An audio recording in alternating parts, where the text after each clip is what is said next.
OK? Euh,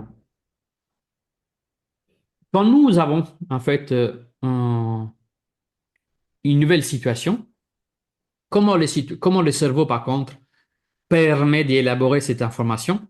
OK? Il le fait à travers pratiquement en trois fonctions. OK? Il faut le voir comme, comme des fonctions. Et c'est en fait ces trois fonctions-là. La première, c'est, où il y a marqué la C, c'est la confrontation. Confrontation avec deux parties importantes, on va les comprendre davantage. Après, il y a l'interprétation et recherche de cause. Et après, là, il y a l'analyse de la réalité, c'est-à-dire aussi cette capacité à venir modifier et s'adapter. OK? Grâce en fait à cette fonction, à cet ensemble de fonctions, nous pourrons en fait effectivement filtrer, vivre et évoluer. OK? Donc, confrontation, interprétation, analyse de la réalité. Euh, Faisons en fait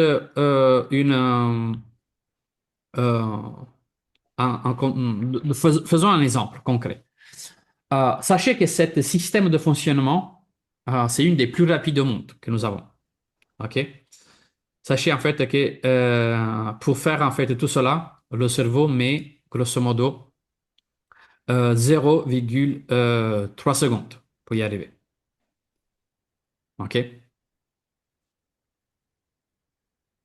Donc, stimulus, réponse. Euh, Faisons un petit exemple. Euh, Imaginez deux personnes qui ont la même journée, habitent la même ville, peut-être même porte à porte. Tu as vraiment deux personnes, ok? La personne A et la personne B, ok? Ils vivent, on peut dire, dans le même bâtiment, ok? Ce sont deux portes, à porte à côté. Et à ce moment-là, de cette journée X, imaginons que c'est un dimanche, ok? Qu'est-ce qui se passe? Il flotte. Il y a Picasso qui s'exprime, c'est de l'eau.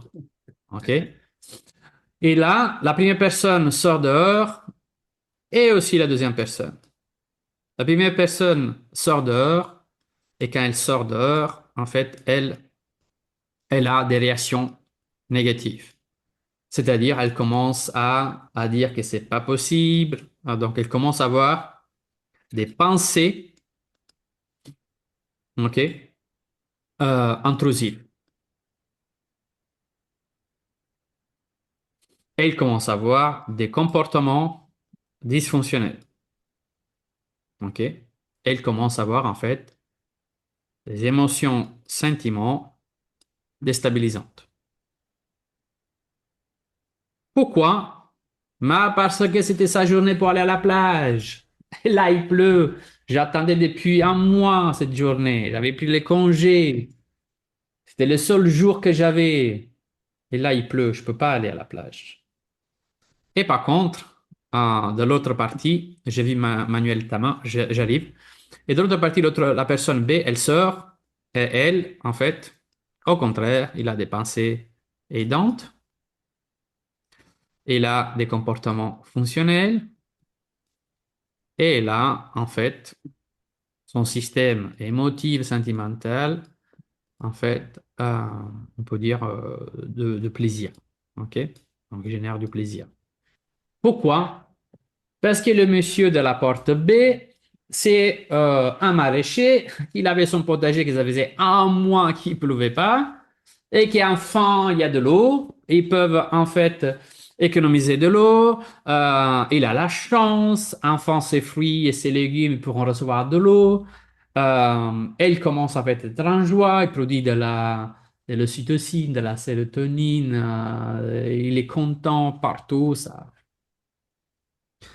Donc on a La même situation, donc expérience. Hop, expérience. On a la même situation, on a les mêmes résultats en termes de, c'est-à-dire la situation, contexte, résultat pluie. Par contre, résultat objectif, donc résultat objectif et subjectif. Objectif, il pleut. Subjectivité, résultat, deux associations différentes. Une association émotive, des pics émotifs négatifs, et donc de souffrance.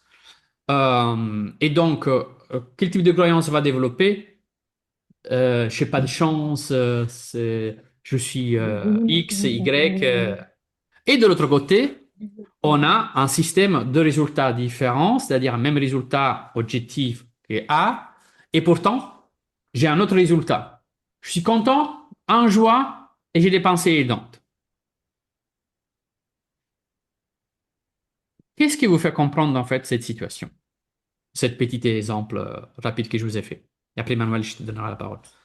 C'est qu'en réalité, ce qui fait ce qui fait souffrir les gens n'est jamais en fait la composante de l'expérience, c'est-à-dire la situation. Parce qu'à l'égale situation, on a deux résultats différents. Alors la situation, alors la pluie, il fait du mal ou fait du bien? Une interprétation. Effectivement, c'est ce qui se joue ici. Donc on a la même situation qui peut générer deux expériences différentes parce que le premier axe de confrontation qu'on fait, on le fait sur deux axes, sur les désirs